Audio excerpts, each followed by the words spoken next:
मेरा नाम मयंक कुमार। बनावले चली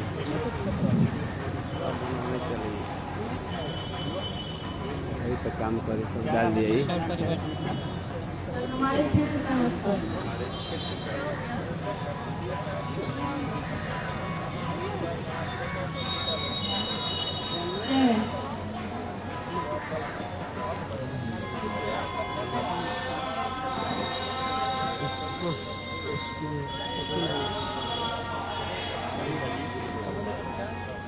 मेरा नाम मयंक कुमार पाठक। मैं वर्ग 7 का छात्र हूँ। मेरे विद्यालय का नाम राजकीय मध्य विद्यालय मधु छपरा है।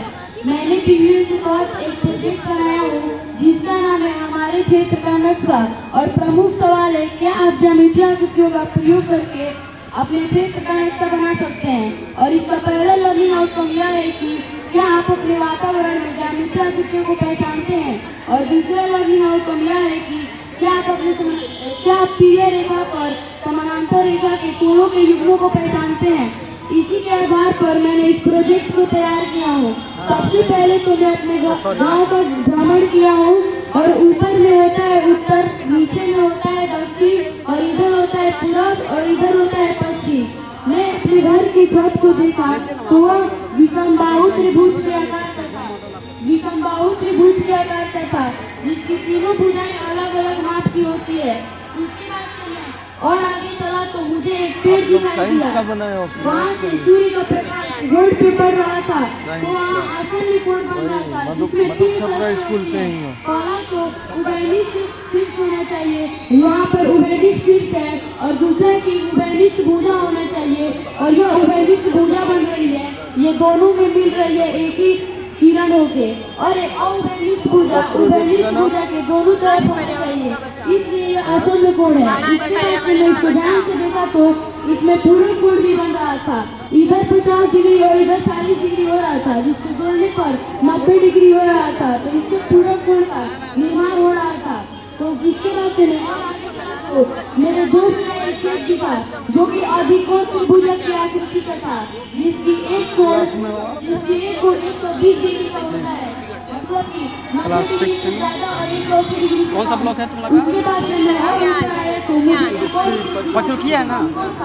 उसके बाद से मैं और नीचे गया तो मुझे अपने चाचा का खेत दिखा जो कि त्रिकोण त्रिभुज के आकार का था, जिसका एक कोण 90 डिग्री का होता है।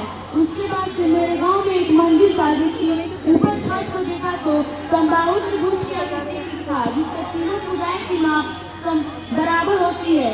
उसके बाद से मैं नीचे गया तो मुझे एक और खेत दिखा जो कि संपूर्ण त्रिभुज के आकृति का था, जिसका पहला ये कोण 90 डिग्री का हो रहा था। और इसको और ध्यान से देखा तो ये समबाहु त्रिभुज भी दिखा, जिसको तीनों भुजाओं की माप अलग अलग माप की होती है। उसके बाद से मैं देखा तो मुझे यहाँ पर नीलकोण दिखा, जिसकी तीनों भुजाएं 90 डिग्री से कम और 0 से ज्यादा होती है और ये विषमबाहु भी त्रिभुज प्लस था। उसके बाद से मैं अपने विद्यालय की ओर बढ़ा तो मुझे विद्यालय का छत समबाहु त्रिभुज की आकृति का दिखा, जिसकी तीनों भुजाएं की माप बराबर होती है। उसके बाद से मैं अपने स्कूल के पीछे एक टावर दिखा, जिसका ऊपर का भाग समद्विबाहु त्रिभुज की तरह दिख रहा था। और यह जो लाइन थी इसके इधर 90 डिग्री बना रहा था और इसके इधर 90 डिग्री बना रहा था, तो दोनों को जोड़ने पर 180 डिग्री आ रहा था, जिससे संपूर्ण कोण का निर्माण हो रहा था। उसके बाद से मैं और नीचे देखा तो मुझे शीर्षाभिमुख कोण का युग्म दिखा, तो इसका शीर्षाभिमुख कोण का युग्म ये होगा, इसका ये होगा, ऐसे ही मुझे 3 दिखा। उसके बाद से मैं और ध्यान से देखा तो इसमें समबाहु त्रिभुज दिखा, इसका ये समबाहु है, ये समबाहु है, ये समबाहु है, ये समबाहु है, ये समबाहु है, ये समबाहु है, तीनों भुजाएं बराबर होती है। उसके बाद से यहाँ पर मुझे समद्विबाहु त्रिभुज भी दिखा, ये है, ये है, ये है, ये है, ये है, ये है। उसके बाद से यहाँ पर आयत के आकार का ये दिखा, फिर ये भी दिखा आयत के आकार का। और फिर मैंने और ध्यान से दिखा तो इसका बॉक्स वर्ग बना रहा था, जिसकी चारों बराबर होती है। उसके बाद मैंने मेरे घर पर उसके बाद से मैंने फिर से मैं घर आया और फिर मैं अपने प्रोजेक्ट को तैयार किया। फिर से भ्रमण करके चला तो मुझे यहाँ पर तिर्यक रेखा दिखी, जो एक रोड को दूसरी रोड काट रही थी, एक 2 या 2 से अधिक बिंदुओं पर काटती है तो उसे त्रिभुज रेखा कहते हैं। यहाँ पर 2 या 2 से अधिक बिंदुओं पर काट रही थी तो यह त्रिभुज रेखा कहलाती है। फिर मैंने यहाँ पर समांतर रेखा देखा जो कि समान दूरी पर विज्ञान पर एक मैथ रेखा है। उसके बाद से ध्यान से देखा तो मुझे किरण देखा जैसे उसके बाद से मैंने देखा तो मुझे यहाँ पर रेखा दिखा P1 में प्रोजेक्ट का नाम और इधर तक भी बढ़ सकती है। दोनों तरफ तीर का निशान है। हमारे पर्यावरण का बचाव कहाँ लिखा है? लिख रहा है प्रोजेक्ट का नाम हो गया। अब जैसे MS मटुक छपरा S2 उसका भी चल रहा है लड़का का चौराहे पर देखा तो मुझे मैथ का है हमारे क्षेत्र का नक्शा उस पर लिखा रहता है। इसका ये होगा इसके बाद से अंतःकोण का युग्म इसका ये होगा S1 P1 से इसका ये संबंधित होगा है S2 फिर P2 इसका से बाह्य संबंधित कोण का युग्म इसका ये होगा इसका ये होगा और फिर S1 P1 S2 P2 S1 विद्यालय P1 प्रोजेक्ट नाम S2 विद्यालय P2 प्रोजेक्ट नाम अब मैंने खराब एक रिव्यू इसका 2 प्रोजेक्ट है समझ गए नंबर हम त्रिभुज बनाया जो कि 90 से इतना ज्यादा और यहाँ तक नोट कर दिया है। 180 से कम होता है। रघुनाथ को चलेगा रिपीट को रघुनाथ पर यहाँ तक हेल्प ले तो लीजिए ये बेकार की रिपीट हमारे पढ़ाई के लायक हो गया। उसके बाद से मैंने प्लास्टिक के झाड़ू से समबाहु त्रिभुज भी बनाया जिसकी तीनों भुजाएं बराबर होती है।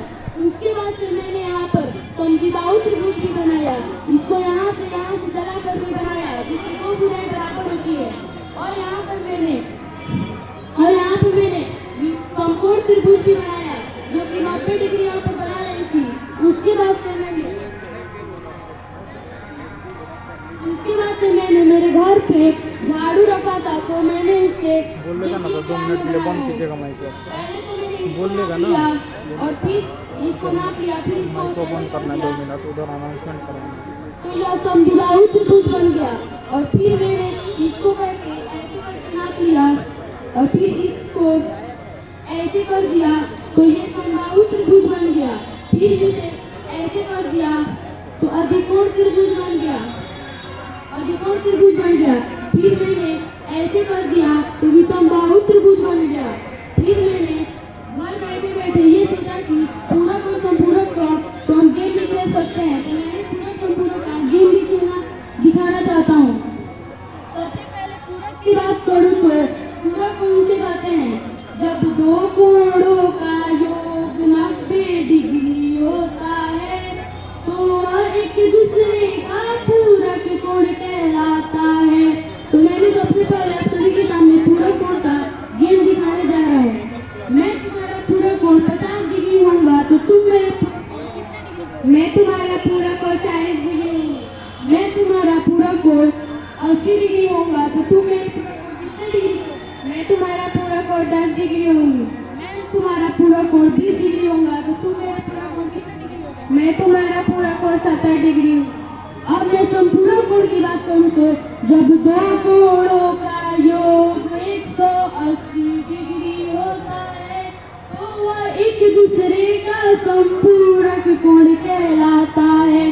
तो मैं संपूरक कोण का गेम की बात करूँ तो मैं तुम्हारा संपूरक कोण 120 डिग्री होगा तो तुम मेरे मैं तुम्हारा संपूरक कोण 60 डिग्री का मैं तुम्हारा संपूरक कोण 100 डिग्री का होगा तो तुम मेरे संपूरक कोण मैं तुम्हारा संपूरक कोण 80 डिग्री मैं तुम्हारा संपूरक कोण 80 डिग्री का होगा तो तुम मेरा संपूरक कोण कितने डिग्री का मैं तुम्हारा संपूरक कोण 100 डिग्री का होगा। इससे हमारे जीवन में यह उद्देश्य है कि हम जहाँ तहाँ देखें तो बहुत सारी ज्यामितीय आकृतियाँ बनती है सिर्फ हमें ध्यान से देखने की आवश्यकता है। और इससे वैसे मैंने इसमें नक्शा बनाया है तो मैंने ध्यान से सभी जगह देखा तो बहुत सी प्रकार की